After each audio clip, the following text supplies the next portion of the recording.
Hello اور YouTube channel deep expert reviews کی اس پیشکش میں خوش آمدید۔ آج ہم ایک بہت ہی گہری اور تفصیلی گفتگو کرنے والے ہیں، لیکن اس سے پہلے کہ ہم آگے بڑھیں ایک چھوٹی سی وضاحت شامل کرنا چاہوں گی۔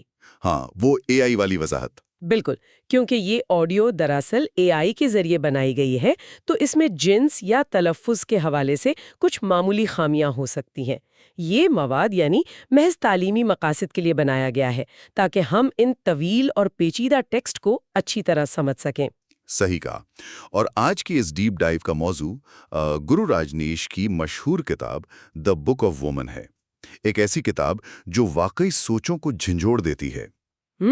اور ہمارا مقصد آج ان اہم نکات کا تجزیہ کرنا ہے کہ تاریخ میں عورتوں کو چڑیل یا وچ قرار دینے کی جو روایت تھی، اس نے آج کے ثقافتی نظریے کو کیسے متاثر کیا، اور فطری منفرد پن اور سماج کی لمبی کنڈیشننگ میں اصل فرق کیا ہے۔ اور اس کے ساتھ ساتھ یہ بھی دیکھیں گے کہ پیٹریارکی نظاموں یعنی پیٹریارکل سٹرکچرز نے انسانی روحانی آزادی پر کتنا گہرا اثر ڈالا ہے۔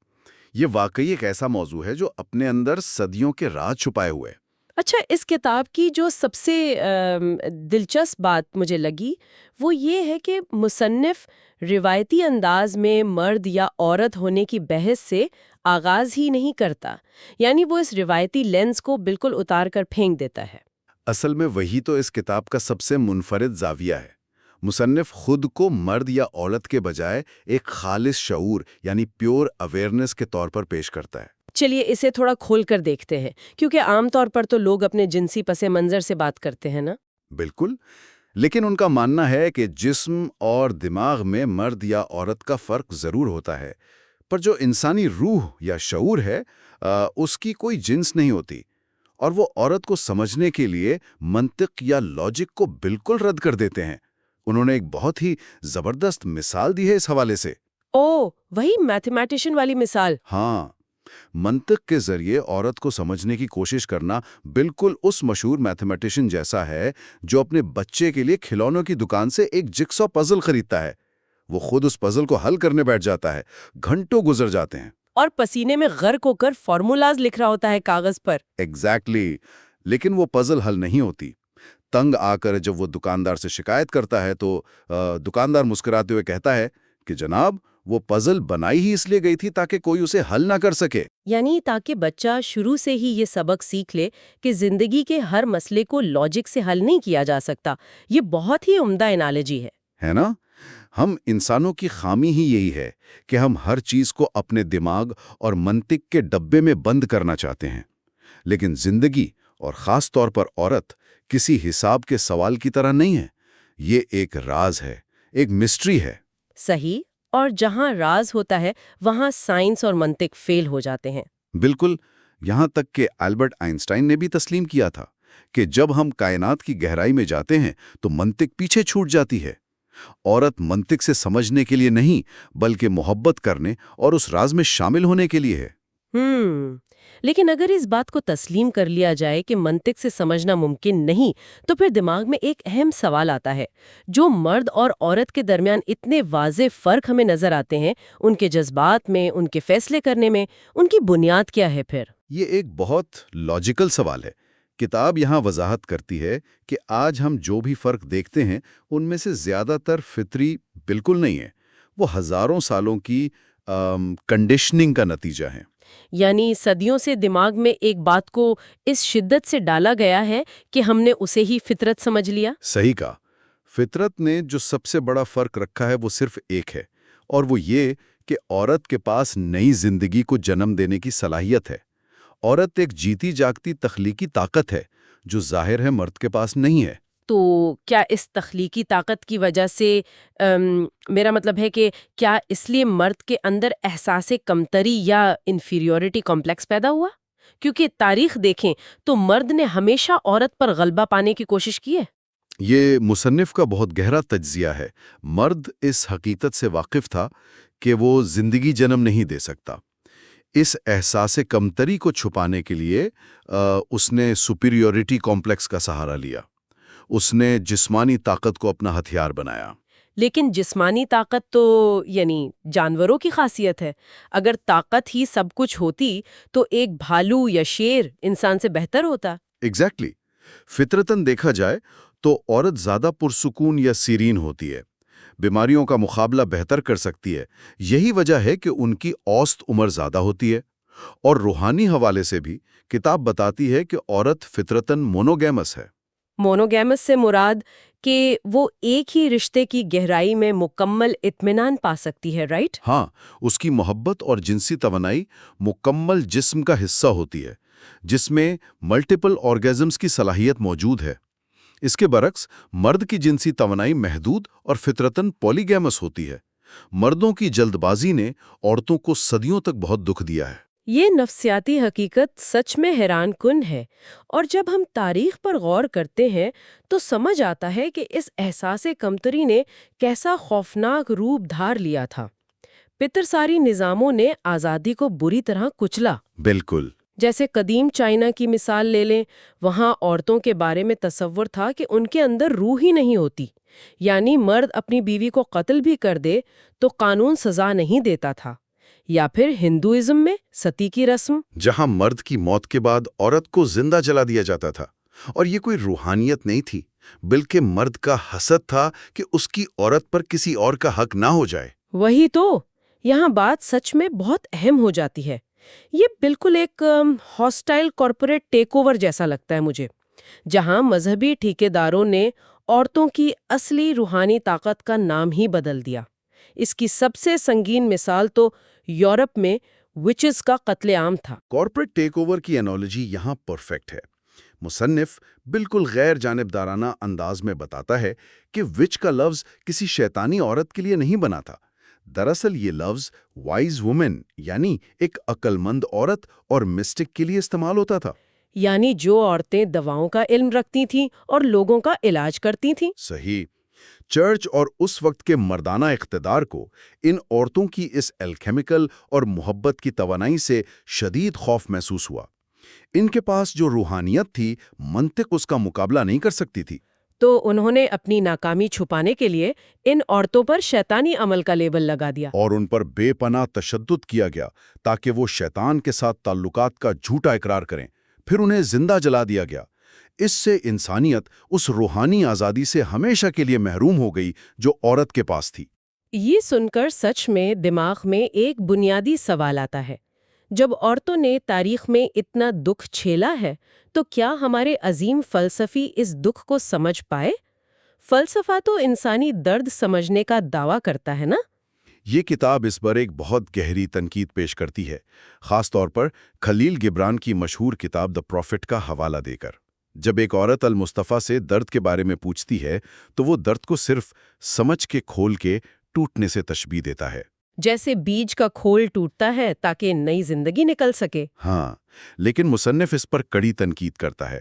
اس کے مطابق یہ جواب انتہائی سطحی اور محض ایک مردانہ زاویے سے دیا گیا ہے. جو درد عورت نے صدیوں تک غلامی میں اور حمل کی تکلیفوں میں سہا ہے، اسے اس کھوکھلی فلسفیانہ تشبیہ سے نہیں سمجھایا جا سکتا.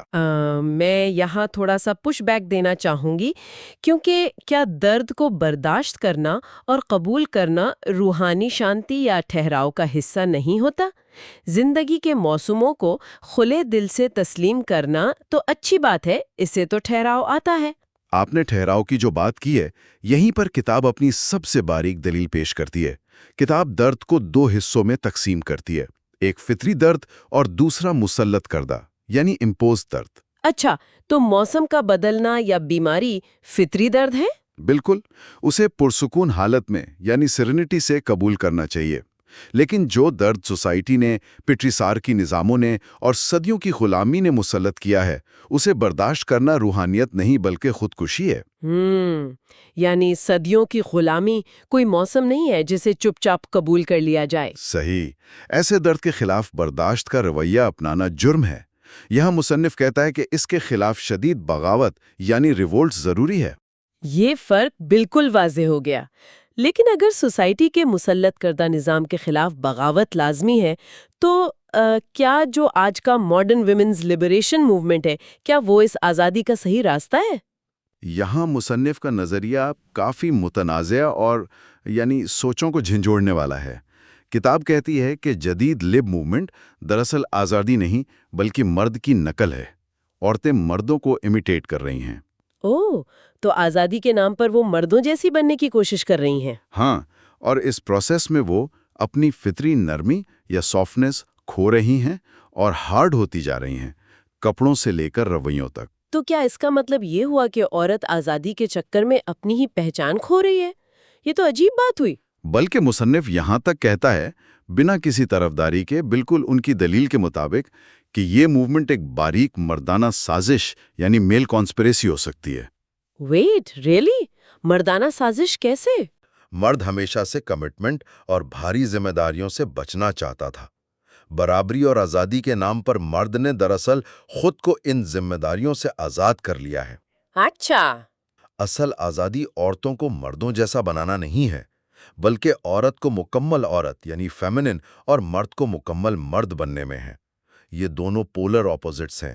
جس طرح مقناطیس کے دو سرے کشش کرتے ہیں، ان کی مخالف فطرت میں ہی اصل خوبصورتی پوشیدہ ہے۔ یہ واقعی ایک ایسی تجویز ہے جو اپنے تمام تصورات پر دوبارہ سوچنے پر مجبور کر دیتی ہے۔ اگر پچھلا نظام بھی ٹھیک نہیں تھا اور آج کی تحریک بھی خود فریبی ہے، تو پھر حل کیا ہے؟ ہم اس گفتگو کو سمیٹتے ہوئے کیا نتیجہ نکال سکتے ہیں؟ اس گفتگو کو سمیٹتے ہوئے میں کتاب کی ایک انتہائی حیران کن عملی تجویز بتانا چاہوں گا۔ مصنف کہتا ہے کہ دنیا کو بہتر بنانے کے لیے عورتوں کو الگ ووٹ کا حق ہونا چاہیے، یعنی عورت صرف عورت کو ووٹ دے اور مرد صرف مرد کو۔ اوہ واو!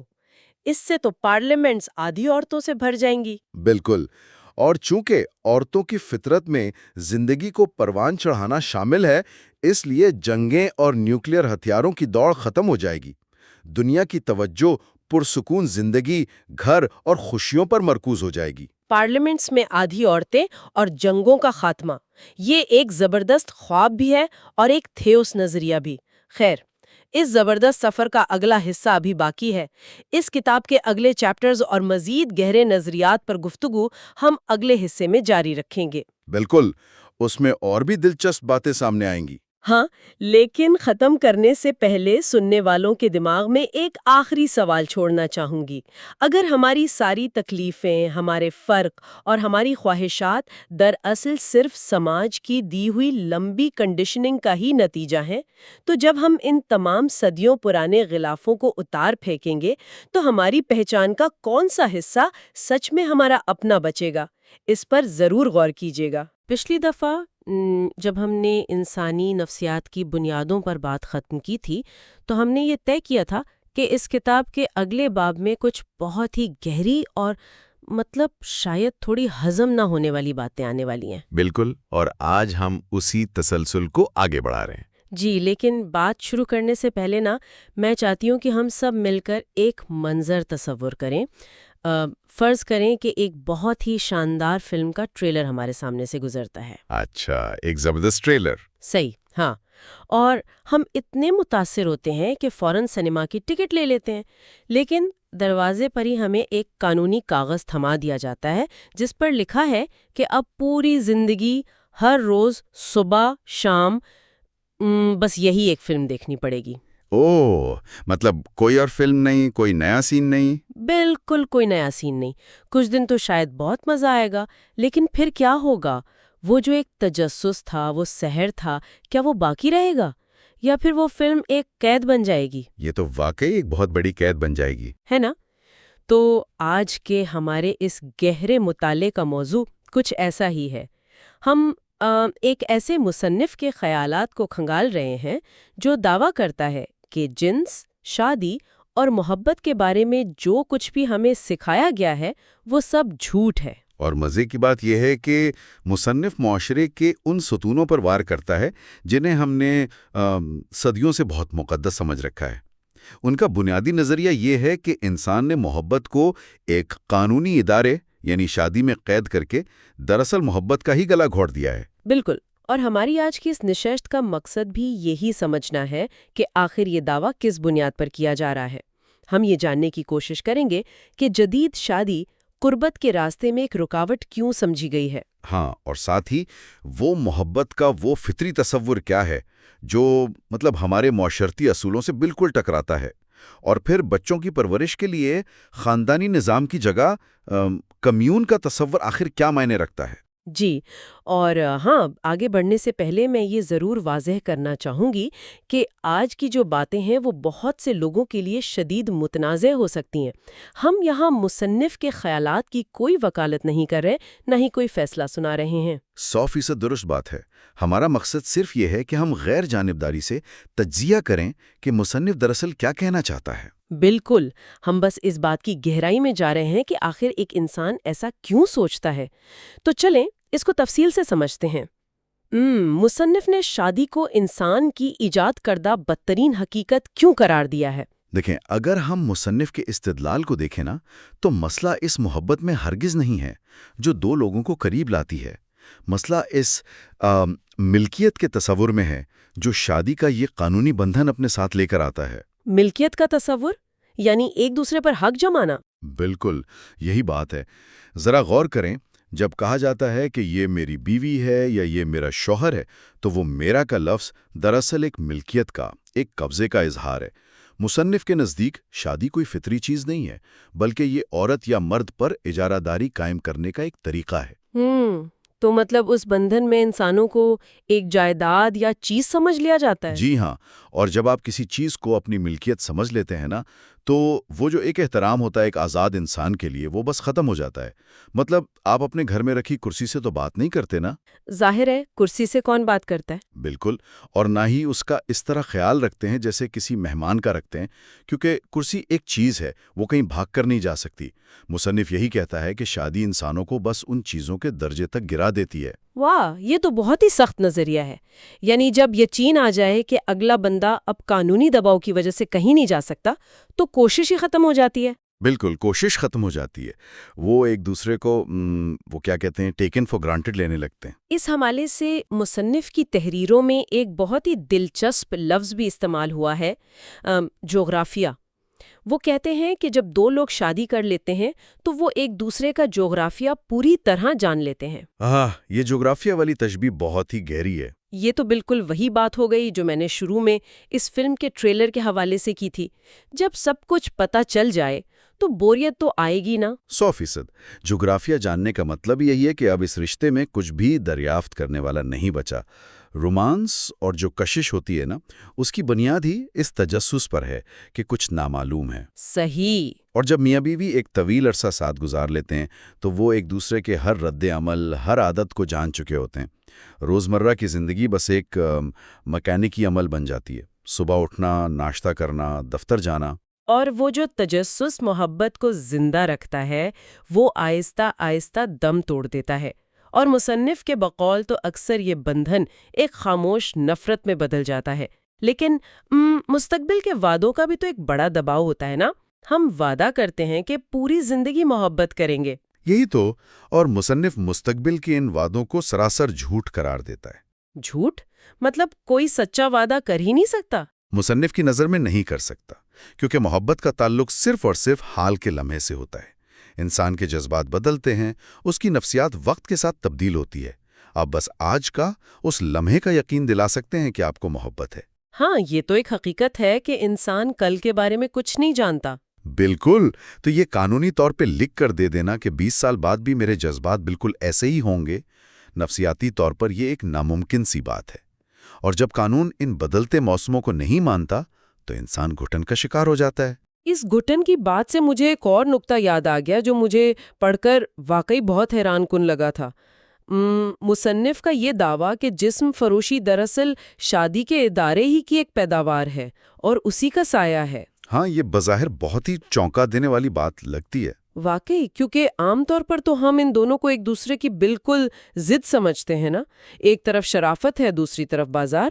یہ آپس میں کیسے جڑے ہو سکتے ہیں؟ یہ ایک دوسرے کی ضد لگتے ضرور ہیں، لیکن مصنف تاریخ کو دیکھتے ہوئے بتاتا ہے کہ انسان کی جبلت میں ایک سے زیادہ تعلقات کا رجحان ہمیشہ سے موجود رہا ہے، جسے وہ کثیر الازدواجی یا پولیگیمس فطرت کہتے ہیں۔ تو جب معاشرے نے سختی سے کہہ دیا کہ ایک ہی رشتے میں رہنا ہے تو پھر کیا ہوا؟ تو پھر انسان نے، خاص طور پر مرد نے، جس کے پاس زیادہ طاقت تھی، اس نے اپنی اس جبلت کو پورا کرنے کے لیے چور دروازے ڈھونڈنا شروع کر دیے۔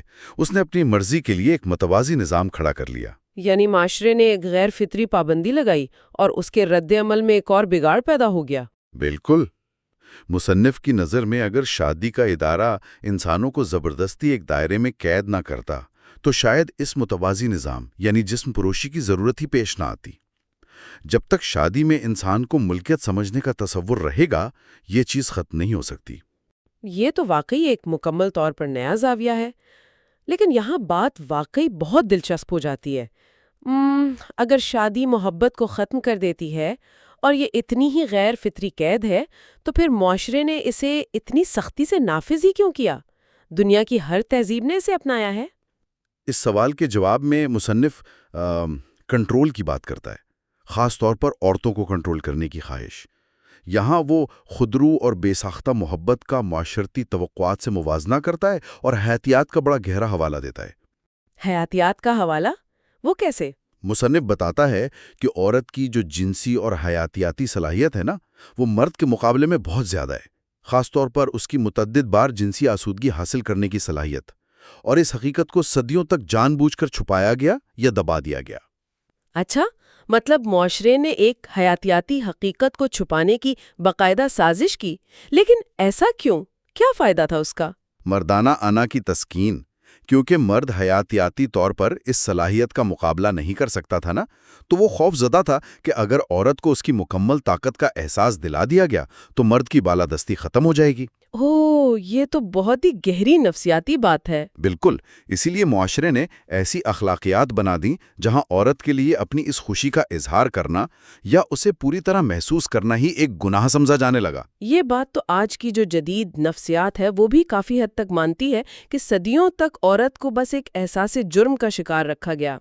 میں پڑھ رہی تھی کہ مصنف نے تو یہاں تک لکھا ہے کہ عورت کو تلقین کی گئی کہ وہ اس عمل کے دوران بالکل ایک لاش کی طرح بے حس و حرکت رہے۔ جی، تاکہ وہ خود کو اس عمل میں مکمل طور پر کھو نہ دے، کیونکہ جب آپ خود کو مکمل کھو دیتے ہیں تو آپ کا اپنے اوپر سے کنٹرول ختم ہو جاتا ہے، اور سوسائٹی کنٹرول کے بغیر نہیں چل سکتی۔ یعنی معاشرہ ڈرتا ہے کہ لوگ کنٹرول سے باہر نہ ہو جائیں۔ بالکل۔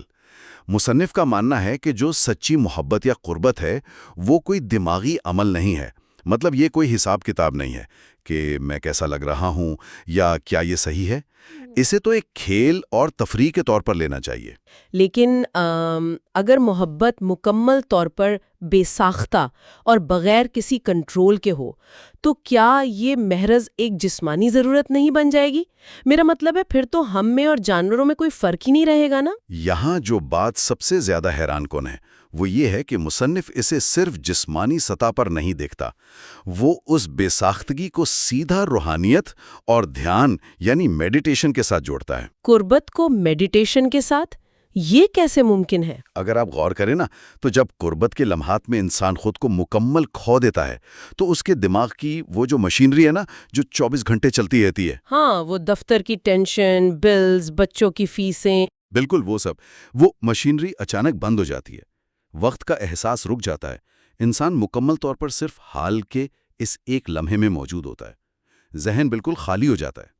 تو گویا کنٹرول چھوڑ دینا اور دماغ کا بند ہونا ہی اصل میں روحانیت کی طرف پہلا قدم ہے۔ جی ہاں، مصنف کہتا ہے کہ انسان نے دھیان اور مراقبے کا جو تصور سیکھا ہے وہ اسی تجربے سے اخذ کیا تھا، لمحاتی طور پر ہی صحیح، لیکن انسان کی اپنی انا ختم ہو جاتی ہے اور وہ ایک عظیم تر سچائی کو پا لیتا ہے۔ یہ واقعی ایک بہت ہی خوبصورت اور مختلف خیال ہے۔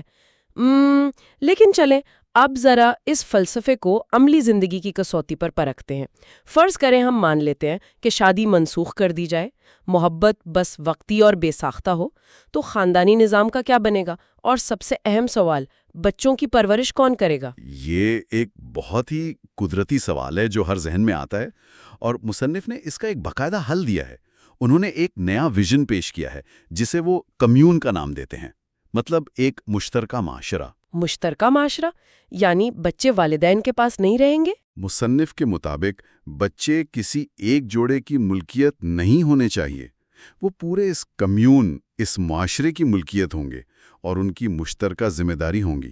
تو کیا یہ کوئی یتیم خانے جیسی جگہ ہوگی؟ نہیں نہیں، یتیم خانہ بالکل نہیں۔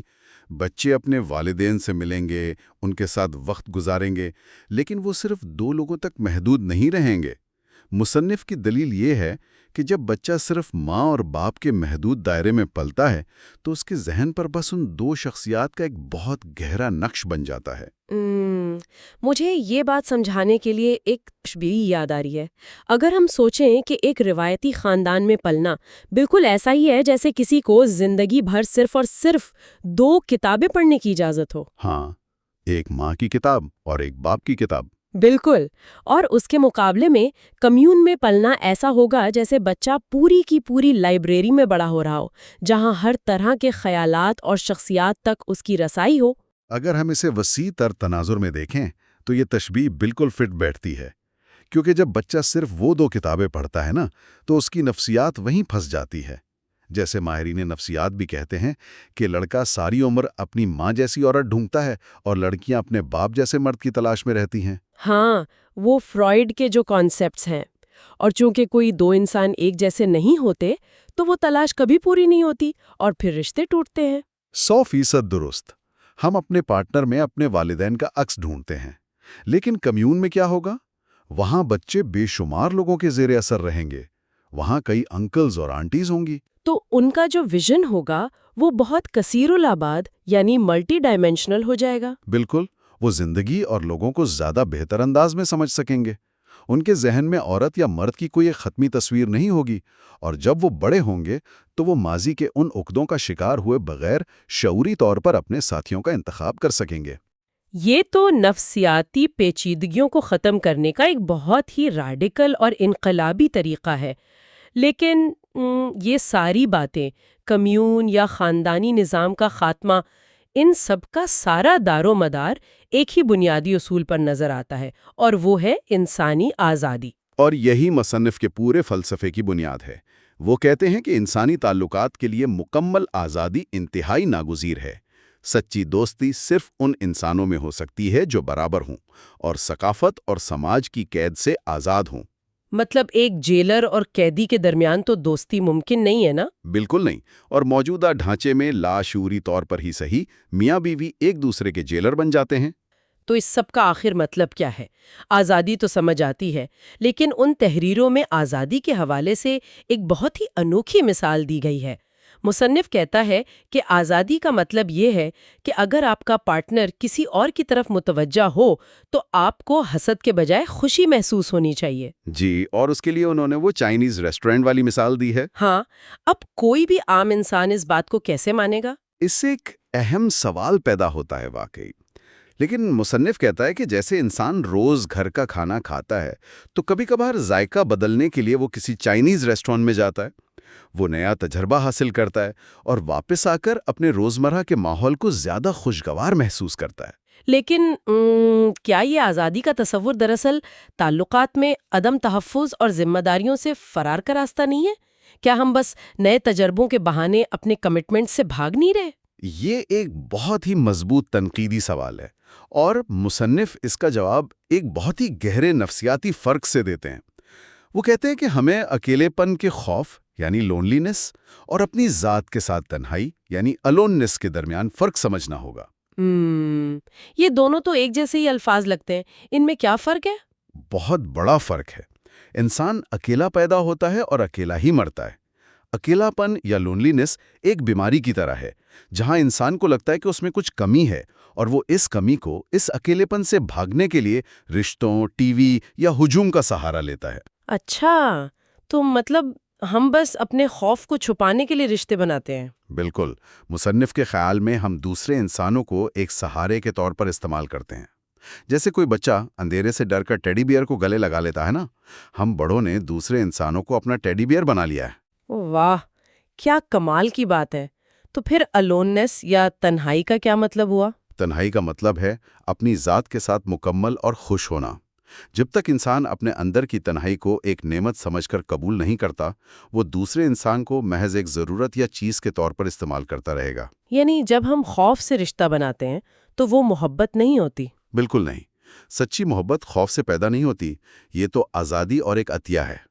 آپ تبھی کسی سے سچی محبت کر سکتے ہیں جب آپ کو اس کی ضرورت نہ ہو، بلکہ آپ اپنی خوشی اس کے ساتھ بانٹنا چاہتے ہوں۔ محبت بانٹنا ہے، کسی کو باندھ کر رکھنا نہیں۔ واقعی یہ بہت ہی گہری بات ہے۔ تو ہم نے دیکھا کہ کیسے مصنف شادی کو غربت کی رکاوٹ مانتا ہے، محبت کو بے ساختہ بنا کر مراقبے سے جوڑتا ہے، کمیون کا تصور دیتا ہے اور مکمل آزادی کو تعلق کی بنیاد قرار دیتا ہے۔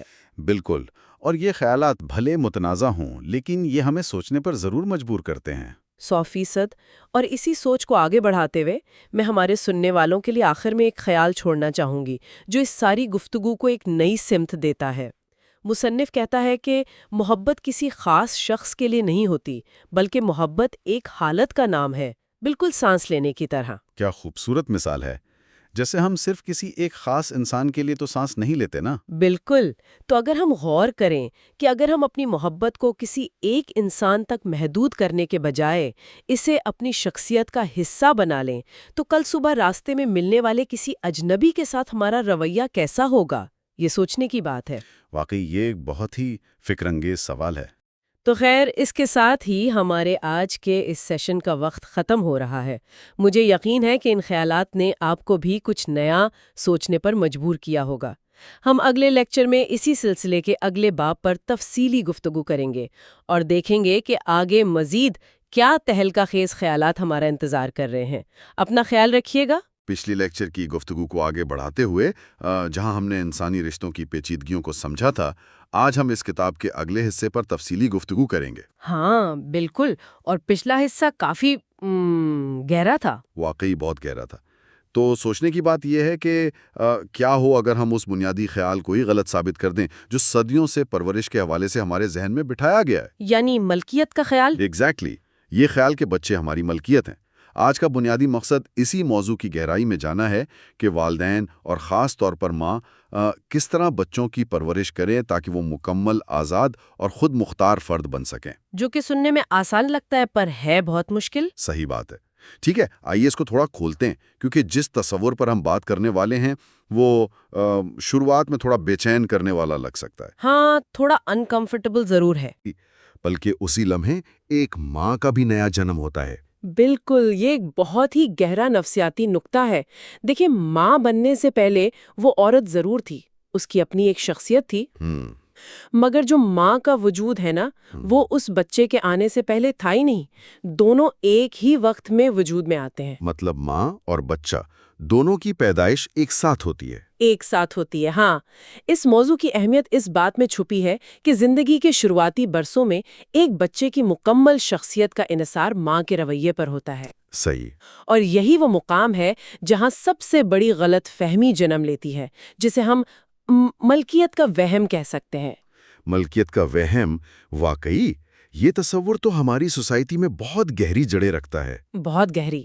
ہم عام طور پر سمجھتے ہیں کہ جسے ہم نے پیدا کیا اس پر ہمارا پورا حق ہے، ایک پوزیشن والی فیلنگ ہوتی ہے۔ لیکن یہاں جو کتاب میں تحقیق ہے وہ یہ واضح کر رہی ہیں کہ ملکیت اور سچا رشتہ، یعنی جسے ہم ریلیٹنگ کہتے ہیں، وہ کبھی ایک ساتھ نہیں چل سکتے۔ مطلب ملکیت اور رشتہ الگ الگ چیزیں ہیں۔ بالکل الگ ہیں۔ اگر ہم ملکیت کا دعویٰ کرتے ہیں تو ہم دراصل سامنے والے کی آزادی چھین رہے ہوتے ہیں۔ او واو۔ اس کتاب میں بڑا خوبصورت خیال پیش کیا گیا ہے کہ خدا نے یا فطرت نے ماں کو صرف ایک وسیلہ بنایا ہے، ایک وہیکل یا ہوسٹ کہہ لیں آپ۔ وسیلہ بنایا ہے، صحیح۔ بچہ آپ کے ذریعے اس دنیا میں ضرور آتا ہے، مگر وہ آپ کی پراپرٹی نہیں ہے۔ وہ ایک مہمان ہے جو اس دنیا کو دریافت کرنے آیا ہے۔ مہمان ہے، لیکن دیکھیں یہاں میں تھوڑا سا پش بیک دینا چاہوں گا۔ جی جی ضرور۔ کیا ایک ماں کے لیے یہ محسوس کرنا بالکل فطری نہیں ہے کہ یہ میرا بچہ ہے؟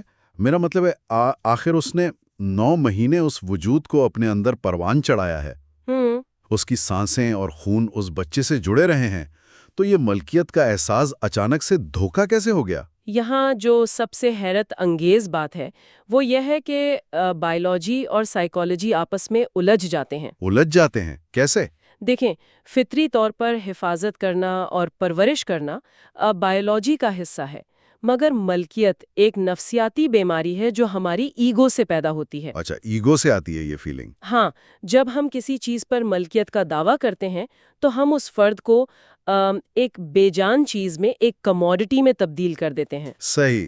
اور جیسے ہی کوئی چیز کموڈٹی بنتی ہے اس کی اپنی مرضی اور اس کی اپنی روحانیت ختم ہو جاتی ہے۔ مطلب ہم نے اسے انسان سے چیز بنا دیا۔ ایگزیکٹلی سچا رشتہ وہی ہے جس میں دوسرے فرد کی آزادی ہر حال میں برقرار رہے۔ اس کو سمجھانے کے لیے خلیل جبران کا ایک بڑا مشہور اور گہرا حوالہ موجود ہے۔ ہاں، وہ ستون والی مثال نا؟ جی وہی، وہ کہتے ہیں کہ دو ستون یعنی پلرز ایک ہی چھت کا بوجھ اٹھاتے ہیں لیکن وہ ایک دوسرے پر قبضہ نہیں کرتے۔ یعنی ان کا فاصلہ ہی ان کی طاقت ہے۔ اگر وہ ستون ایک دوسرے کے بالکل قریب آ جائیں یا ایک دوسرے پر گر جائیں تو وہ چھت زمین پر آ گرے گی۔ صحیح پکڑا آپ نے، رشتوں میں بھی یہی فاصلہ یا ریسپیکٹنگ سپیس بہت ضروری ہے۔ جب والدین بچے کو پراپرٹی سمجھ کر اس کی زندگی کے ہر فیصلے کو کنٹرول کرنے لگتے ہیں تو وہ دراصل اس رشتے کی چھت کو گرا رہے ہوتے ہیں۔ تو بچہ جسم تو پروان چڑھا لیتا ہے مگر اس کی روح وہیں دب جاتی ہے۔ بالکل، اس کی روح دب جاتی ہے۔ اس مثال نے اس کانسیپٹ کو بالکل کھول کر رکھ دیا ہے۔ اب اگر ہم اس خیال کو تسلیم کر لیں کہ بچہ ملکیت نہیں ہے تو سوال پیدا ہوتا ہے کہ اس کے ساتھ پریکٹیکلی سلوک کیسا کیا جائے۔ یہاں سے اصل عملی کام شروع ہوتا ہے۔ خیال یہ پیش کیا جا رہا ہے اس مٹیریل میں کہ بچے کے ساتھ شروع سے ہی ویسا سلوک کیا جائے جیسا ایک بالغ اور سمجھدار انسان کے ساتھ کیا جاتا ہے۔ ہاں، اور اس کا مطلب یہ ہرگز نہیں کہ اس سے باری باری یا سنجیدہ باتیں کی جائیں۔ اس کا مطلب ہے کہ اس کی ذات کو کمتر نہ سمجھا جائے۔ بالکل، عام طور پر والدین کا رویہ بڑا کانڈیسینڈنگ ہوتا ہے، یعنی وہ سمجھتے ہیں کہ بچہ تو نادان ہے، اسے کیا معلوم۔ اور یہیں سے مسئلہ شروع ہوتا ہے، جب آپ بچے پر اپنے پرانے خیالات، اپنی پسند ناپسند یا کوئی مخصوص ذہنی ڈھانچہ زبردستی تھوپتے ہیں تو آپ اس کی دریافت کی صلاحیت کو مار دیتے ہیں۔ یعنی اس کی کیوریوسٹی ختم کر دیتے ہیں۔ جی، انہیں اس دنیا کو اپنی نظروں سے اور اپنے تجربات کے ذریعے دیکھنے کی آزادی ملنی چاہیے۔ لیکن آزادی کا لازمی نتیجہ یہ ہے کہ بچہ غلطیاں کرے گا، اور یہ غلطیاں سیکھنے کے عمل کا بہت اہم حصہ ہیں۔ صحیح۔ اگر آپ ان پر ہر وقت حکم چلائیں گے اور انہیں ہر قدم پر بتائیں گے کہ یہ کرو اور یہ نہ کرو تو نتیجہ کیا نکلتا ہے؟ وہ منافق بن جاتے ہیں۔ یہاں اگر بات واقعی بہت دلچسپ ہو جاتی ہے نا؟ کیونکہ ہر وقت کی ٹوک ٹوک سے بچہ اندر سے باغی ہو جاتا ہے مگر باہر سے وفادار بننے کا ناٹک کرتا ہے۔ ایگزیکٹلی، وہ ڈبل لائف جینا شروع کر دیتا ہے۔ وہ والدین کی موجودگی میں ان کا بتایا ہوا راستہ اپناتا ہے مگر پیٹھ پیچھے وہی کرتا ہے جو اس کی اپنی مرضی ہوتی ہے، جو کہ بہت ڈینجرس ہے۔ لیکن یہاں ایک بہت عام اور پریکٹیکل ڈر پیدا ہوتا ہے، سننے والوں کے ذہن میں بھی آ رہا ہوگا۔ کیا ڈر؟ اگر ہم بچے کو مکمل آزادی دے دیں اور اسے غلطیاں کرنے دیں تو سوسائٹی تو یہی سمجھے کہ والدین لاپرواہ ہیں۔ کیا اس بات کا ڈر نہیں کہ وہ آزادی کی آڑ میں کسی ایسی خائی میں گر جائے جہاں سے واپسی ممکن نہ ہو؟ یہ ڈر اپنی جگہ موجود ہے کیونکہ ہم نے آزادی کو ہمیشہ لاقانونیت یا انارکی کے ساتھ جوڑ کر دیکھا ہے۔ ہاں، ہم آزادی کا مطلب سمجھتے ہیں کہ کوئی رول ہی نہیں ہے، جبکہ یہاں آزادی کا مطلب انہیں اکیلے چھوڑ دینا نہیں ہے۔ اس کا مطلب ہے ان کی فزیکل حفاظت کرتے ہوئے ان کی ذہنی آزادی کو برقرار رکھنا۔ صحیح، ذہنی آزادی۔ اس تحقیق میں ایک بہت چونکا دینے والی حقیقت بیان کی گئی ہے۔ ذرا سوچیں، بتایا گیا ہے کہ دنیا میں زیادہ تر لوگوں کی ذہنی عمر یعنی ان کا مائنڈ ایج صرف 13 سال کی عمر پر آ کے رک جاتا ہے۔ ویٹ، ایک سیکنڈ، صرف 13 سال؟ ہاں، جسم 60 سال کا ہو جاتا ہے مگر ذہن 13 سال کا ہی رہتا ہے۔ یہ کیسا میکانزم ہے کہ ذہن ایک مخصوص عمر پر آ کر اپنی نشو نما روک دیتا ہے؟ یہ کیسے ہو سکتا ہے؟ اس کے پیچھے پورا ایک نفسیاتی میکانزم ہے۔ دیکھیں، 13 سال یا اس کے آس پاس کا وقت وہ ہوتا ہے جب پیوبرٹی آتی ہے۔ جسم تبدیل ہو رہا ہوتا ہے۔ جی، اور جب بچہ پہلی بار اپنے والدین کے خیالات پر سوال اٹھانا شروع کرتا ہے اس میں ایک آزادانہ سوچ پیدا ہوتی ہے۔ وہ بغاوت کا فیز جسے ہم کہتے ہیں۔ ایگزیکٹلی۔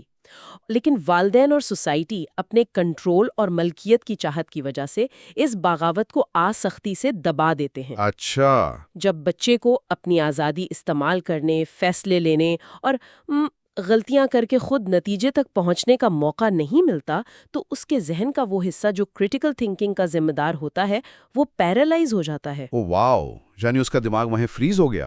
ہاں، پھر وہ آگے کی پوری زندگی صرف دوسروں کی تقلید کرتے ہیں۔ کبھی والدین کی بات مان لی، کبھی باس کی، کبھی کسی لیڈر کے پیچھے چل پڑے۔ ان کی خود کی ریزننگ ڈیولپ ہی نہیں ہو پاتی۔ بالکل نہیں ہوتی۔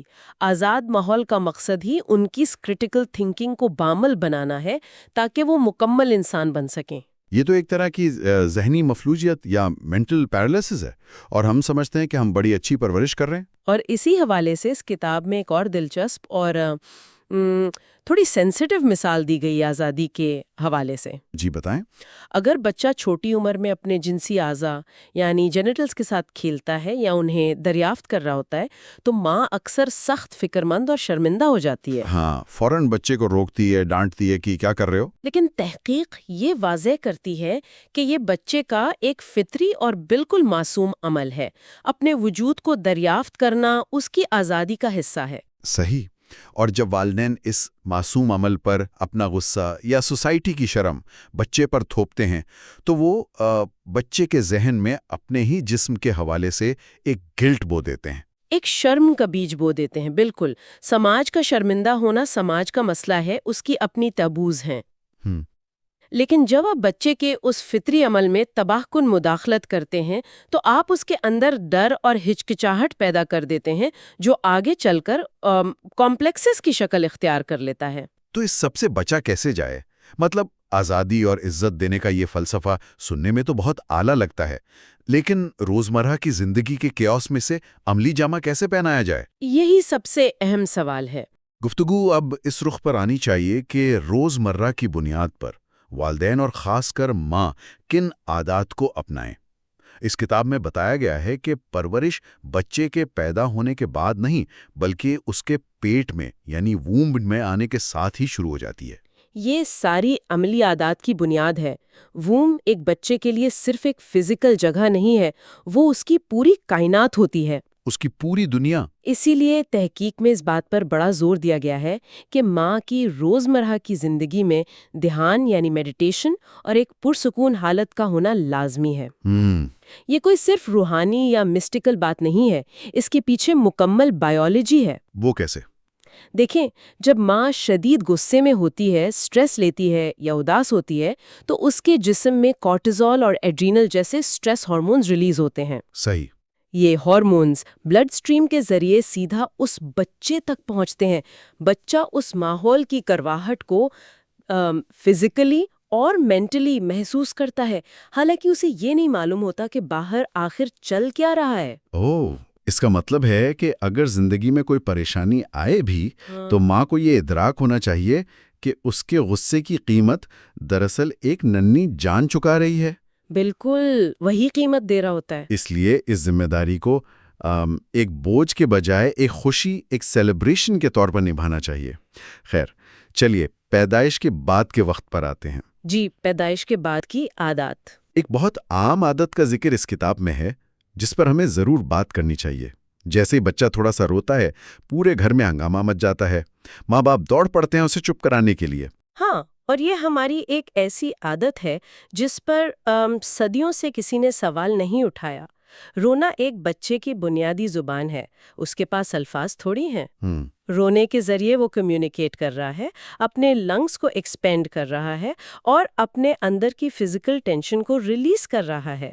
لیکن والدین رونے کو ہمیشہ ایک ایمرجنسی سمجھ لیتے ہیں۔ انہیں لگتا ہے اگر بچہ رو رہا ہے تو وہ ان کی کوئی فیلئر ہے۔ ایگزیکٹلی، اور اس دوران بچے پر زبردستی اپنی مردانگی یا عورت پن کے معیار لاد دیے جاتے ہیں، جیسے لڑکے نہیں روتے۔ اور اس سے بھی زیادہ خطرناک عادت کا حوالہ اس کتاب میں دیا گیا ہے جو بریسٹ فیڈنگ یعنی دودھ پلانے کے غلط استعمال کے بارے میں۔ یہ بہت بڑا پوائنٹ ہے۔ اکثر ماؤں کی کوشش ہوتی ہے کہ بچہ رویا نہیں اور چپ کرانے کے لیے فوراً اس کے منہ میں دودھ دے دیا۔ ایسا لگتا ہے جیسے دودھ کو کسی نشے یا ڈرگ کی طرح استعمال کیا جا رہا ہو۔ نشہ یا ایک طرح کا، تاکہ وہ سو جائے یا بس خاموش ہو جائے۔ یہ تو اس کے جذبات کو دبانے والی بات ہوئی۔ یہ نقطہ بے حد گہرا اور تشویشناک ہے۔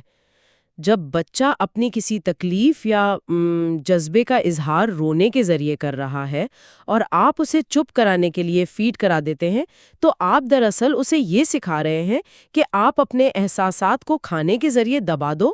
ویسے آپ سوچیں یہ کتنی پروفاؤنڈ بات ہے۔ بہت پروفاؤنڈ۔ اس میکانزم کا نتیجہ برسوں بعد سامنے آتا ہے۔ تحقیق حوالہ دیتی ہے پرائمل تھیراپی کا، جو سائیکالوجی کی ایک شاخ ہے۔ پرائمل تھراپی، اس میں کیا ہوتا ہے؟ دیکھیں، جن بچوں کو بچپن میں رونے نہیں دیا جاتا، ان کی وہ چیخ، ان کا وہ دبایا ہوا دکھ اور غصہ کہیں غائب نہیں ہوتا۔ وہ اندر ہی رہتا ہے؟ ہاں، وہ ان کے نروس سسٹم میں، ان کے جسم کے ٹیشوز میں کہیں سٹور ہو جاتا ہے۔ اور وہی لوگ جب 30 یا 40 سال کی عمر میں پرائمل تھراپی لینے جاتے ہیں تو وہ لٹرلی وہاں گھنٹوں زور زور سے چیختے اور روتے ہیں۔ اوہ مایا! وہ اس غصے اور رونے کو ریلیز کر رہے ہوتے ہیں جو بچپن میں دودھ کے نشے یا دلاسے سے دبا دیا گیا تھا۔ تو اس سب کا اصل مطلب کیا ہے؟ اگر ہم اسے عملی زندگی میں دیکھیں تو ہماری بہت چھوٹی چھوٹی اور نیت کے مطابق اچھی حرکتیں بھی بچے کی نفسیات کو تباہ کر سکتی ہیں۔ بالکل کر سکتی ہیں۔ اس سے بچنے کے لیے یہ ضروری ہے کہ والدین پرورش کو ایک ڈیوٹی یا لازمی فرائض کا بوجھ نہ سمجھیں، کیونکہ دیکھیں، ڈیوٹی میں ہمیشہ ایک تلخی ہوتی ہے، ایک فرسٹریشن ہوتی ہے۔ ہاں، اور جب پرورش ڈیوٹی بنتی ہے تبھی آگے چل کر تانے شروع ہوتے ہیں کہ میں نے تمہارے لیے اپنا خون پسینہ ایک کر دیا، میں نے قربانیاں دے دیں۔ صحیح۔ اس مٹیریل کے مطابق پرورش کو ایک ڈیوٹی کے بجائے ایک کھیل یعنی پلے، ایک موسیقی کے آلے کی طرح بجانے کی ضرورت ہے، جس میں روانی ہو، لطف ہو۔ جیسے ایک مالی کا کردار ہوتا ہے۔ ایگزیکٹلی۔ ایک مالی کبھی بھی پودے کو کھینچ کھینچ کر لمبا نہیں کرتا کہ وہ جلدی بڑا ہو جائے۔ اس کی ذمہ داری صرف پانی دینا، زمین نرم کرنا اور دھوپ کی فراہمی ہے۔ پودا اپنی آزادی اور اپنی رفتار سے نکلتا ہے۔ بچوں کو بھی اسی آزاد فضا کی ضرورت ہے۔ زیادہ سنجیدہ ماحول ان کی شخصیت کے پھول کو کھلنے سے پہلے ہی مرجھا دیتا ہے۔ اگر ہم اسے بڑی تصویر کے ساتھ جوڑ کر دیکھیں تو یہ مکمل طور پر غیر مشروط محبت یعنی انکنڈیشنل لو کا خیال ہے۔ غیر مشروط محبت؟ ہاں، مشروط محبت وہ ہے کہ اگر تم میری بات مانو گے، میرے مطابق چلو گے، تب میں تم سے پیار کروں گا۔ جو کہ اکثر ہم کرتے ہیں۔ کی بہترین صلاحیتوں کو دریافت کرتا ہے۔ یہ عملی عادتیں صرف فزیکل پرورش تک محدود نہیں ہے، بلکہ یہ خود والدین کے لیے ایک روحانی سفر ہے، ایک اسپرچول جرنی ہے۔ وہ بچے کی معصومیت کو دیکھ کر اپنی کھوئی ہوئی معصومیت کو دوبارہ پا سکتے ہیں نا؟ بالکل پا سکتے ہیں۔ اس بڑی تصویر میں ایک اور حوالہ بہت توجہ طلب ہے جو اس خطاب میں موجود ہے۔ خاندان والا۔ جی، اس مٹیریل میں خاندان یعنی فیملی سٹرکچر پر بھی بات کی گئی ہے اور کمیون یا ایک وسیع گروہ کا تصور پیش کیا گیا ہے۔ عام طور پر ہوتا یہ ہے کہ ایک بچہ صرف دو دماغوں کو دیکھتا ہے، اپنے ماں اور باپ کو، اور انہی کو ماڈل کرتا ہے۔ صحیح۔ اگر والدین نفسیاتی مسائل کا شکار ہیں، ان میں کوئی انگزائٹی ہے، تو بچہ بالکل انہی کی ذہنی بیماریوں کی کاربن کاپی بن جاتا ہے۔ یہ بالکل ٹھیک تجزیہ ہے۔ دیکھیں، جب بچے کو مختلف لوگوں جیسے دوستوں، وسیع خاندان یا کمیونٹی کے دوسرے افراد کے ساتھ وقت گزارنے کا موقع ملتا ہے، ان کی مختلف ذہنیاتوں کو سمجھنے کا موقع ملتا ہے، تو آپ اس کی دنیا سمٹنے کے بجائے وسیع ہو جاتی ہے۔ وہ براڈ مائنڈڈ بنتا ہے۔ ہاں، وہ صرف ایک یا دو لوگوں کی زنجیر میں بند کر نہیں رہ جاتا۔ اس سے پرانی نسلوں کی چلی آ رہی ذہنی بیماریاں اور خوف ٹوٹ جاتے ہیں، کیونکہ اسے سمجھ آنے لگتا ہے کہ دنیا صرف اس کے والدین کے نظریے تک محدود نہیں ہے۔ تو اس تفصیلی اور کافی ڈیپ گفتگو کو اگر ہم سمیٹنا چاہیں تو آج ہم نے یہ واضح طور پر جانا کہ پرورش کسی دوسرے فرد کو قبضے میں لینے، اسے اپنی مرضی کا مہرہ بنانے یا ملکیت زماننے کا نام ہرگز نہیں ہے۔ ہرگز نہیں۔ یہ ایک خوبصورت سفر ہے جس میں ایک نئے مہمان کا اس دنیا میں احترام کیا جاتا ہے۔ اسے بالکل وہی آزادی اور عزت دی جاتی ہے جو ایک بالغ انسان کا حق ہے، رونا دبا کر، آنشی کی طرح پیسیفائی کر کے نہیں، بلکہ اس کی آواز کو سمجھ کر، غیر مشروط محبت فراہم کر کے ہی ایک آزاد روح پروان چڑھتی ہے۔ بالکل ٹھیک کہا، اور یہ جان لینا انتہائی اہم ہے کہ اس علم کا اطلاق صرف اور صرف بچوں پر ہی محدود نہیں ہے۔ یہ پوائنٹ ضروری ہے۔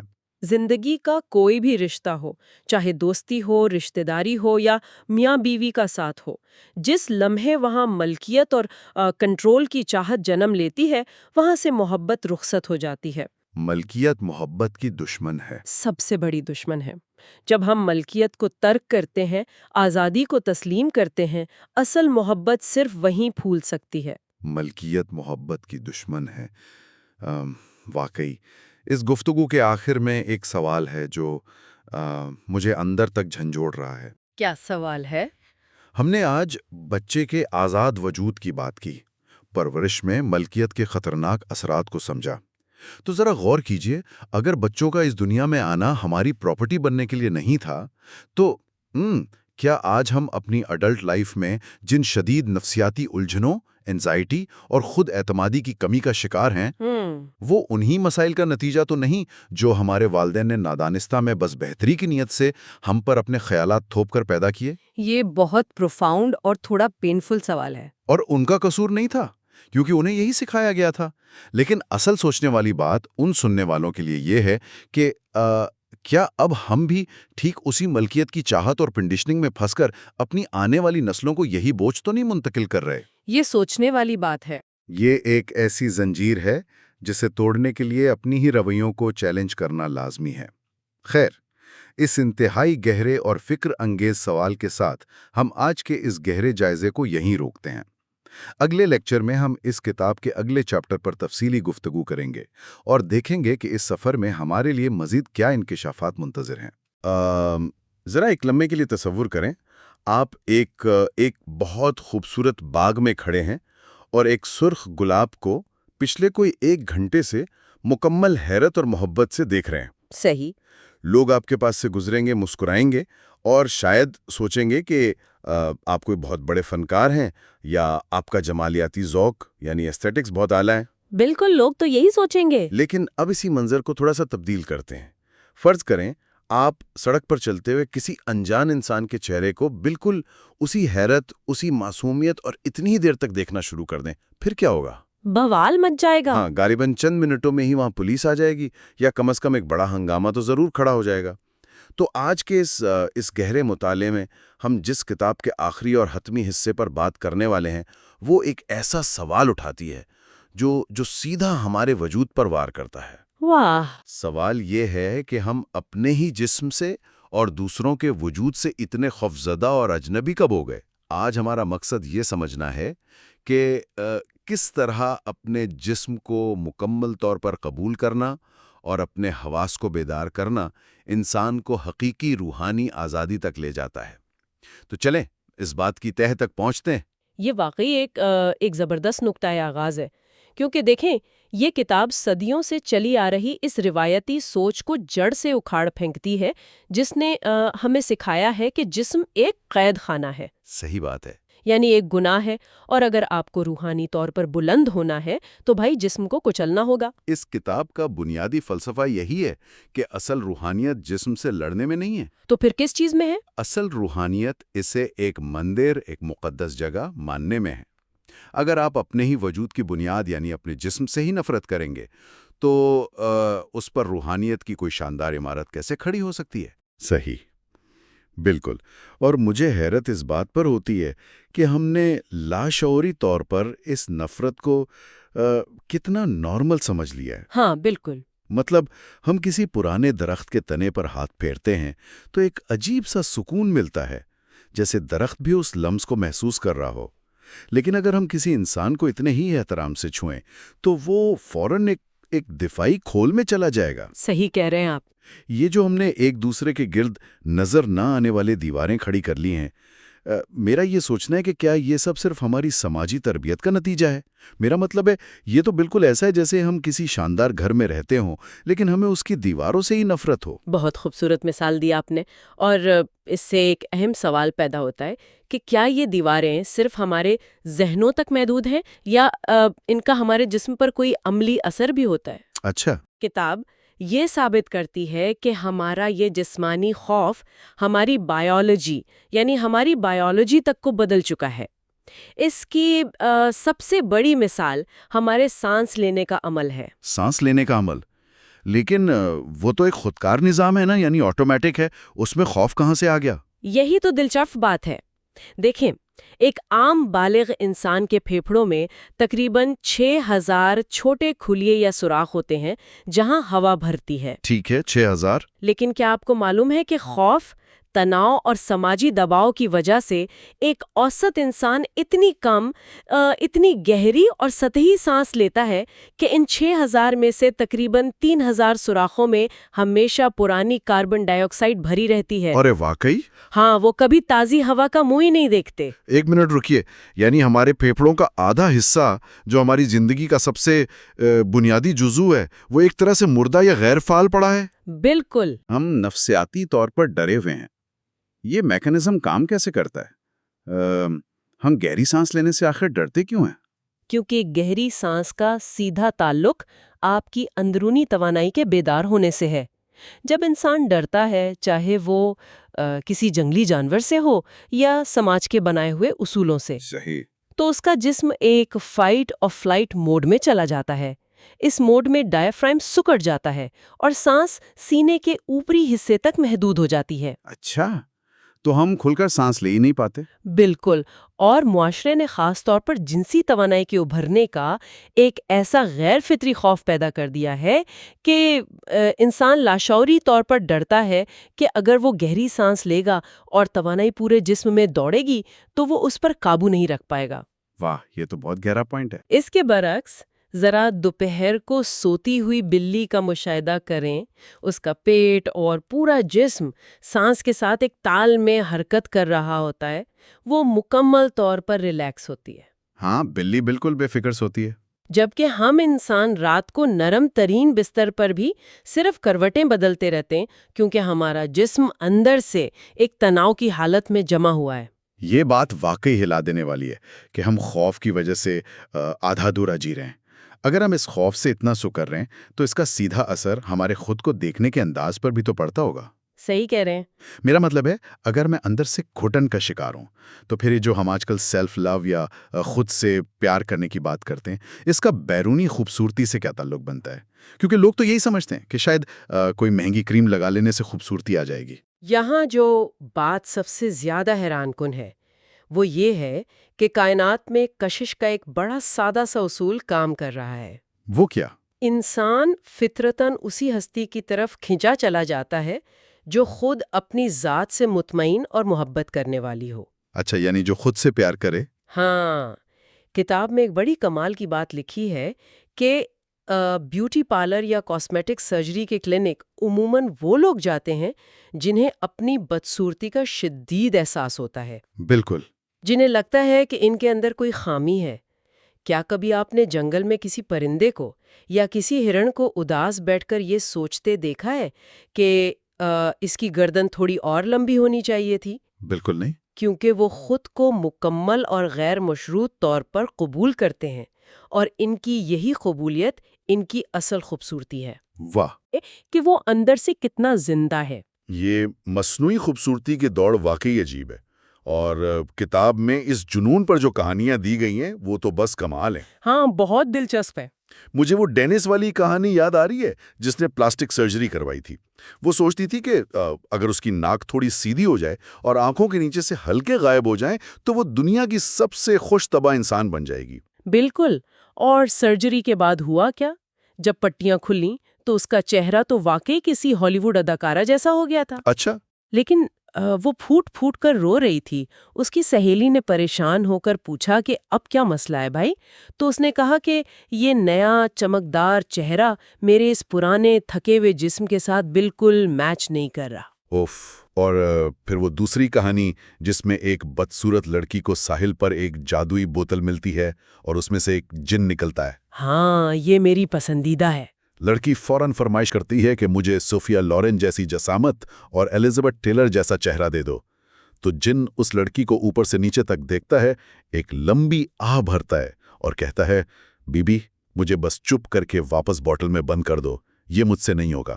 اف، یہ کہانیاں بظاہر بہت مذاقیہ ہیں لیکن ان کا نفسیاتی پہلو بہت گہرا ہے۔ ہم سمجھتے ہیں کہ جسم کے اعضاء کو بدلنے سے ہم پرکشش ہو جائیں گے۔ صحیح۔ لیکن کشش کا تعلق گوشت اور ہڈیوں کی سختی سے زیادہ آپ کی اندرونی حالت سے ہے۔ مصنف نے سیاستدانوں کی مثال دی ہے کہ وہ وقت گزرنے کے ساتھ ساتھ جسمانی طور پر بدصورت کیوں نظر آنے لگتے ہیں۔ ہاں، ویسے میں بھی یہ سوچ رہا تھا، آخر اس کے پیچھے کیا میکینزم ہے؟ کیا یہ صرف عمر کا تقاضا ہے؟ نہیں، یہ صرف عمر نہیں ہے، یہ مسلسل تناؤ، مقابلے اور ہر وقت چہرے پر ایک نقاب اوڑھے رہنے کا نتیجہ ہے۔ اچھا، یعنی پریشر۔ بالکل، جب آپ ہر وقت دوسروں کو نیچا دکھانے، طاقت حاصل کرنے یا دفاعی پوزیشن میں رہتے ہیں تو آپ کا دماغ جسم میں مسلسل کورٹیسول نام کا تناؤ کا ہارمون خارج کرتا رہتا ہے۔ صحیح۔ یہ ہارمون وقت کے ساتھ ساتھ چہرے کے اعصاب یعنی مسلز کو سخت اور بے رونق کر دیتا ہے۔ اوہ اچھا۔ اس کے برعکس ایک ایسا شخص جو مراقبہ کرتا ہے، جو اندر سے پرسکون ہے، اس کے چہرے کے مسلز ریلیکس ہوتے ہیں، ان میں قدرتی نرمی ہوتی ہے جس کی وجہ سے ایک خاص چمک اور کشش پیدا ہوتی ہے۔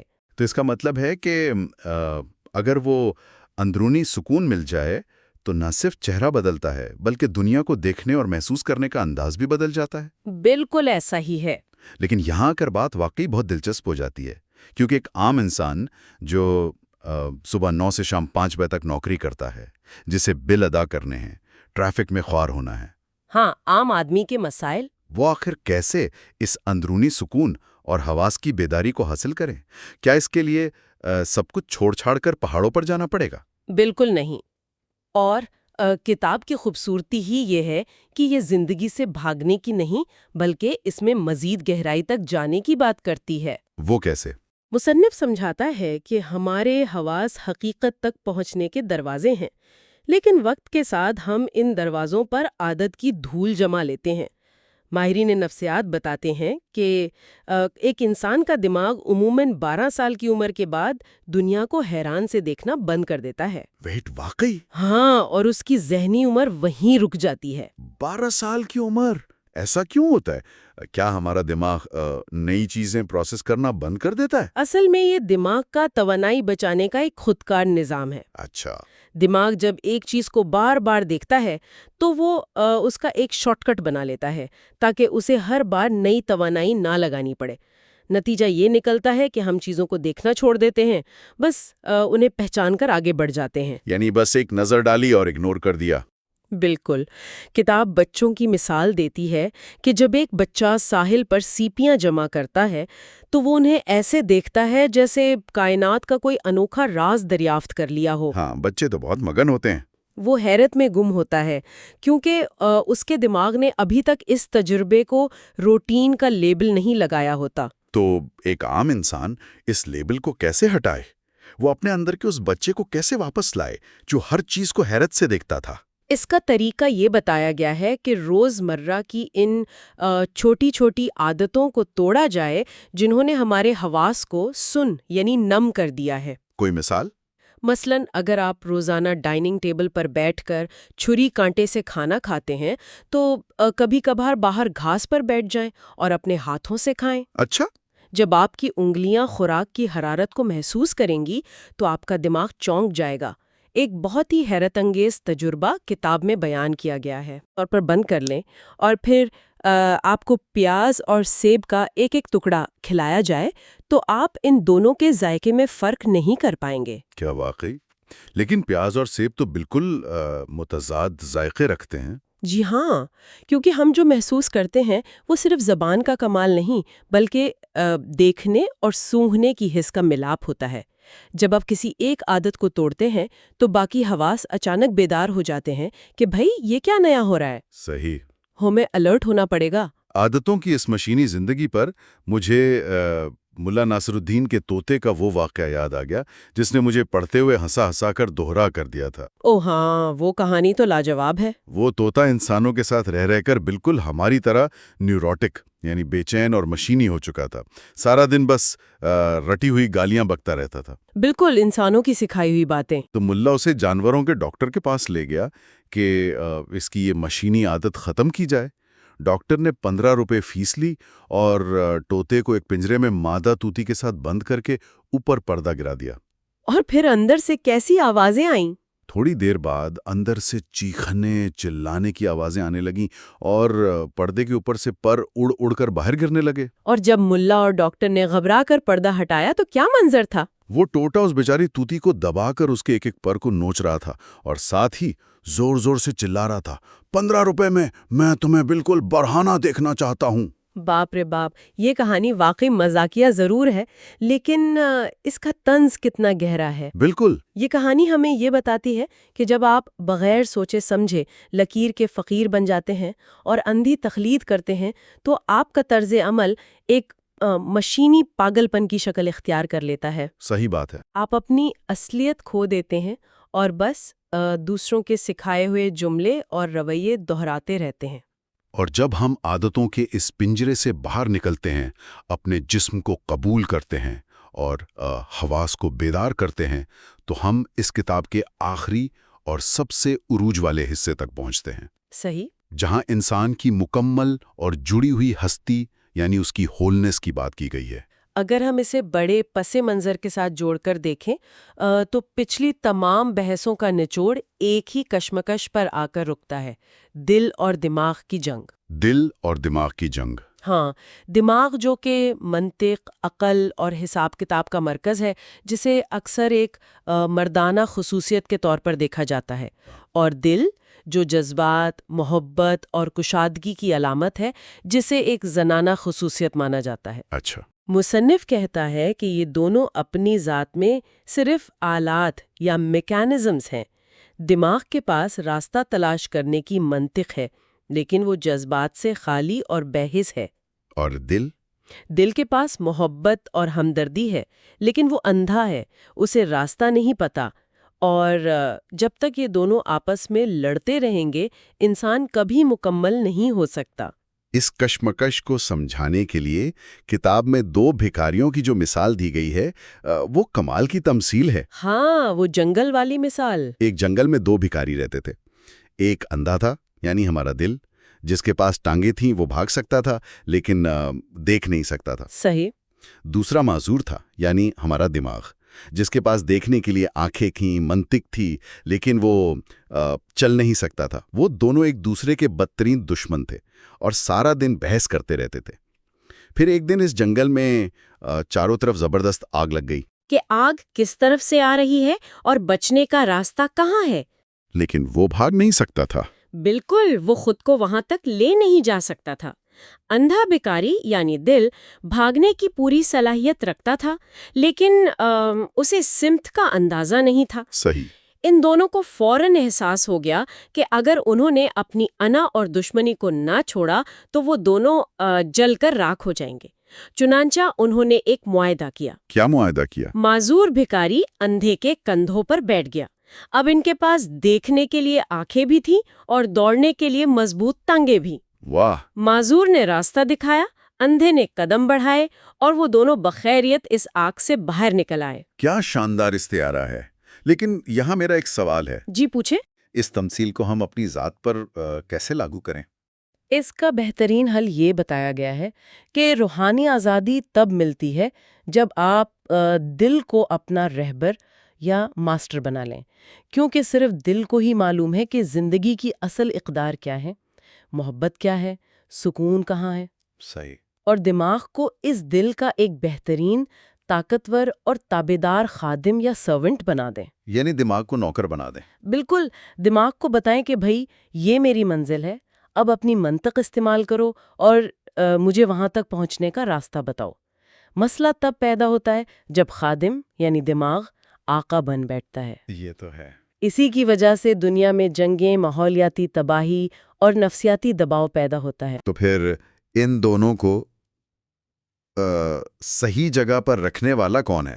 اگر دماغ خادم ہے اور دل آقا ہے تو ان دونوں کو دیکھنے والی تیسری آنکھ کون سی ہے؟ وہ تیسرا اور سب سے اہم عنصر ہے ہمارا خالص شعور، جسے ہم کانشسنس کہتے ہیں۔ شعور وہ خاموش گواہ ہے جو پیچھے کھڑا ہو کر دل کی دھڑکن اور دماغ کی سوچ دونوں کا مشاہدہ کرتا ہے۔ اچھا، یعنی وہ ان سب سے اوپر ہیں۔ وہ ان دونوں سے بلاتر ہے، اور جب یہ شعور بیدار ہوتا ہے تو ہم دنیا کو اس طرح نہیں دیکھتے جیسے کوئی سائنسدان دیکھتا ہے۔ اسی بات پر کتاب کے بالکل آخر میں بارش اور اس اکیلے گیسٹ ہاؤس کی مثال دی گئی ہے جس نے مجھے واقعی بہت متاثر کیا۔ وہ مثال سچ میں بہت پرسکون ہے۔ جب آپ کسی تنہا جگہ پر ہوں، باہر تیز بارش ہو رہی ہو اور درخت جھوم رہے ہوں تو آپ کا کام اس منظر کی چیر پھاڑ کر کے اسے ریاضی کے فارمولے میں ڈھال کر اس کا جادو ختم کرنا نہیں ہے، یعنی اسے ڈیمسٹیفائی نہیں کرنا۔ بالکل نہیں۔ اگر آپ بارش کے قطروں کو دیکھ کر یہ سوچنے لگیں کہ یہ تو صرف ہائیڈروجن اور آکسیجن کا ملاپ ہے، H2O ہے، تو آپ نے اس معجزے کا قتل کر دیا۔ شعور کا کام ایک صوفی کی طرح اس راز کو جینا ہے، بارش کی آواز کے ساتھ ایک ہو جانا ہے۔ صحیح کہا آپ نے، کیونکہ کائنات کوئی ایسا مسئلہ تھوڑی ہے جسے کسی مساوات یعنی کسی ایکویشن کے ذریعے حل کیا جائے۔ یہ تو ایک لاجواب شاعری ہے، ایک رقص ہے جس میں آپ کو شامل ہونا ہے۔ واہ! منطق آپ کو زندہ تو رکھ سکتی ہے، لیکن زندگی کا اصل مزہ اور معجزہ صرف اور صرف شعور کی اس بیداری میں ہے۔ میں آج کی اس پوری اور گہری گفتگو کو سمیٹوں تو یہ بات نکھر کر سامنے آتی ہے کہ اگر ہم واقعی روحانی طور پر آزاد ہونا چاہتے ہیں تو اس کا راستہ آسمانوں کی طرف نہیں بلکہ اپنے ہی جسم کے اندر سے ہو کر گزرتا ہے۔ بالکل ٹھیک کہا۔ ہمیں اپنے پھیپھڑوں کو، اپنی سانس کو خوف سے آزاد کرنا ہوگا۔ ہمیں بیرونی خوبصورتی کی اس خوخلی دوڑ کو چھوڑ کر اپنے وجود کو اس کی تمام خامیوں کے ساتھ قبول کرنا ہوگا۔ صحیح۔ اپنی مشینی عادتوں کی بیڑیوں کو توڑ کر اپنے حواس کو یوں بیدار کرنا ہوگا جیسے ہم نے اس دنیا کو پہلی بار دیکھا ہو، اور سب سے بڑھ کر دل اور دماغ کی جنگ کو ختم کر کے شعور کے اس مقام پر آنا ہوگا جہاں زندگی ایک حل طلب مسئلے کے بجائے ایک خوبصورت معجزہ بن جائے۔ یہ واقعی ایک ایسا سفر ہے جو انسان کو محض زندہ رہنے سے نکال کر حقیقی معنوں میں زندگی جینے کے قابل بناتا ہے۔ اس سے پہلے کہ ہم آج کی یہ گفتگو ختم کریں، میں سننے والوں کے لیے ایک حتمی اور غور طلب خیال چھوڑ کر جانا چاہوں گا۔ ضرور۔ اگر یہ بات واقعی سچ ہے کہ عادتوں اور مشینی پن کی وجہ سے ہمارا دماغ 12 سال کی عمر کے بعد دنیا کو حیرت سے دیکھنا بند کر دیتا ہے، تو ذرا سوچیں۔ سوچیں کیا؟ کل صبح جب آپ اٹھیں اور اپنی چائے یا کافی کا پہلا گھونٹ بھریں، تو کیا ایسا ممکن ہے کہ ایک لمحے کے لیے فون سائڈ پر رکھ دیں، اخبار کو بھول جائیں، صحیح۔ اور اس چائے کی حرارت، اس کی خوشبو اور اس کے ذائقے کو یوں محسوس کریں جیسے کائنات کی کوئی بالکل نئی کہکشاں دریافت ہو رہی ہو، یا جیسے ایک بچہ پہلی بار کوئی میٹھی چیز چکھ رہا ہو؟ واہ! کیا یہ ممکن نہیں کہ ہماری روزمرہ کی یہ انتہائی عام اور بظاہر بورنگ سی روٹین اس ایک لمحے کی مکمل توجہ سے پل بھر میں ایک جادوئی تجربے میں بدل جائے؟ یہ کوئی صرف فلسفہ نہیں ہے، بلکہ ایک ایسا عملی تجربہ ہے جسے کل صبح ہی آزمایا جا سکتا ہے، اور مجھے یقین ہے کہ یہ ایک گھونٹ آپ کے پورے دن کا زاویہ بدل سکتا ہے۔ اسی خوبصورت اور پرسکون سوچ کے ساتھ آج کی اس گہری گفتگو کو ہم یہیں روکتے ہیں۔ یہ تھا ہمارا آج کا گہرا مطالعہ، جہاں ہم نے کتاب کے اس آخری حصے میں جسم، روح اور شعور کے ان انوکھے رازوں کو کھولا اور سمجھا کہ اصل آزادی ہمارے اپنے ہی اندر چھپی ہے۔